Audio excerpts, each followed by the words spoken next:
सोचिए, भारत में एक ऐसी जगह है, एक ऐसा मंदिर जहां आकर लगता है कि साइंस के नियम, अरे वो तो काम ही नहीं करते। आज हम उसी मंदिर और उसके अधूरे देवता की कहानी को और गहराई से समझेंगे। हाँ, तो बात हो रही है पुरी के जगन्नाथ मंदिर की। ये सिर्फ एक मंदिर नहीं है, बल्कि रहस्यों का आप कह सकते हैं एक ऐसा गढ़ है जहाँ हर रोज कुछ ऐसा होता है जो बड़े बड़े वैज्ञानिकों को भी सोचने पर मजबूर कर देता है। तो सवाल ये उठता है कि आखिर ऐसा क्या है इस मंदिर में कि ये हर तर्क को चुनौती देता है सदियों से। सिर्फ भक्त नहीं बल्कि वैज्ञानिक भी हैरान परेशान है, क्योंकि यहाँ जो रोजाना होता है ना, वो हमारी समझ, हमारे विज्ञान के नियमों से बिल्कुल परे है। अच्छा, तो चलिए कुछ रहस्यों पर नजर डालते हैं।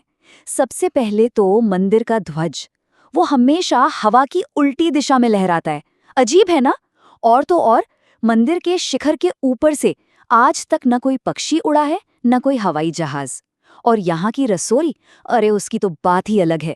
प्रसाद कभी कम नहीं पड़ता, चाहे भक्त कुछ हजार हों या लाखों। और ये कोई एक बार की घटना नहीं है, ये रोज होने वाले चमत्कार हैं जिनका आज तक कोई साइंटिफिक एक्सप्लेनेशन नहीं मिला है। लेकिन ये सब तो कुछ भी नहीं।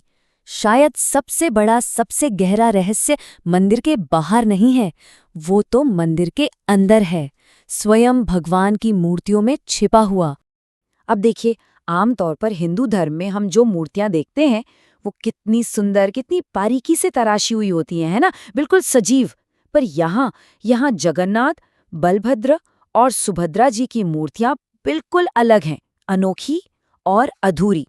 तो मन में यही सवाल आता है कि आखिर ये देवता अधूरे क्यों हैं? क्या ये कोई भूल थी? नहीं, ये कोई कलाकारी या भूल नहीं थी। इसके पीछे तो एक बहुत ही दिव्य कहानी छिपी है, एक राजा के सपने की और एक टूटे हुए वादे की। तो कहानी कुछ यूं है कि भगवान कृष्ण के देह त्याग के बाद उनका हृदय अग्नि में भी नहीं जला। सदियों बाद राजा इंद्रद्युम्न को एक सपना आया कि वो हृदय एक लकड़ी के लट्ठे के रूप में समुद्र किनारे मिलेगा और उन्हें उसका मंदिर बनवाना है। पर वो लट्ठा इतना सख्त था कि कोई उसे तराश ही नहीं पाया। फिर आए एक रहस्यमयी बूढ़े बड़ई जो असल में देवशिल्पी विश्वकर्मा थे। उन्होंने मूर्तियां बनाने की हामी तो भर दी, पर एक शर्त रखी कि वो 21 दिन तक एक बंद कमरे में अकेले काम करेंगे और दरवाजा कोई नहीं खोलेगा। लेकिन 15 दिन बाद ही कमरे से आवाजें आनी बंद हो गईं। रानी घबरा गईं और राजा ने दरवाजा खोल दिया और अंदर बड़ई गायब थे और मूर्तियां थीं, अपने इसी अधूरे रूप में। तो उनका ये अनोखा रूप दरअसल उसी अधूरे निर्माण का नतीजा है, एक ऐसी दिव्य योजना जो हमारी नजरों को शायद अधूरी लगती हो। पर कहानी यहाँ खत्म नहीं होती। असल में ये अधूरापन ही हमें सबसे बड़ा सबक सिखाता है, और ये सबक हमें देखने को मिलता है मंदिर की मशहूर रथ यात्रा में। कल्पना कीजिए, रथ यात्रा का दिन है, लाखों टन का भारी रथ, हजारों लोग, हाथी सब मिलकर उसे खींच रहे हैं और अचानक रथ रुक जाता है, 1 इंच भी आगे नहीं बढ़ता। सब हैरान। और उसी भीड़ में कहीं एक भक्त था, माधव। बेचारा बहुत गरीब, बीमार, हालत ऐसी कि लोग उसे दुत्कारते थे, पत्थर मारते थे। उसकी बस एक छोटी सी एक ही इच्छा थी कि बस एक बार रथ की पवित्र रस्सी को छू ले। लेकिन उस धक्का मुक्की में भीड़ ने उसे रौंद दिया। वो बेचारा बेहोश होकर वहीं गिर पड़ा। उसका सपना अधूरा रह गया।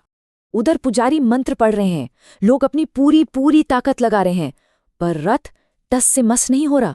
अब तो सब में घबराहट फैल गई। सोचने लगे, क्या हमसे कोई भूल हो गई? क्या भगवान नाराज हो गए? हारकर मुख्य पुजारी ने प्रार्थना की और तब उन्हें एक दिव्य वाणी सुनाई दी।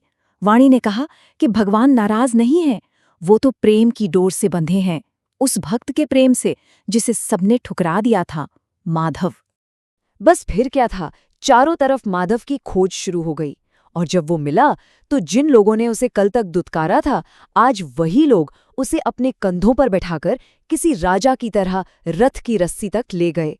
और जैसे ही माधव के कांपते हुए कमजोर हाथों ने उस रस्सी को छुआ, वो विशाल रथ अपने आप चलने लगा, मानो कोई अनदेखी शक्ति उसे खींच रही हो। कहते हैं उसी पल माधव की आत्मा भगवान में विलीन हो गई। और ये घटना, बस यही एक घटना हमें उन अधूरे भगवान और मंदिर के सारे रहस्यों का असली मतलब समझा देती है। तो असल में भगवान का वो अधूरा रूप एक प्रतीक है, एक बहुत गहरा संदेश है। संदेश ये कि वो हमारा बाहरी रूप, हमारी हैसियत, हमारी कमियां खामियां नहीं देखते। वो तो बस दिल के अंदर की सच्ची भक्ति देखते हैं। वही है जो असल में मायने रखती है। और अंत में ये पूरी कहानी हमें एक बहुत गहरे सवाल के साथ छोड़ जाती है। सोचिए कि अगर वो जगन्नाथ, वो ब्रह्मांड का स्वामी, हमारी अपूर्णताओं को, हमारी कमियों को नज़रअंदाज कर सकता है, तो हम इंसान अक्सर एक दूसरे के लिए ऐसा करने में नाकाम क्यों हो जाते हैं?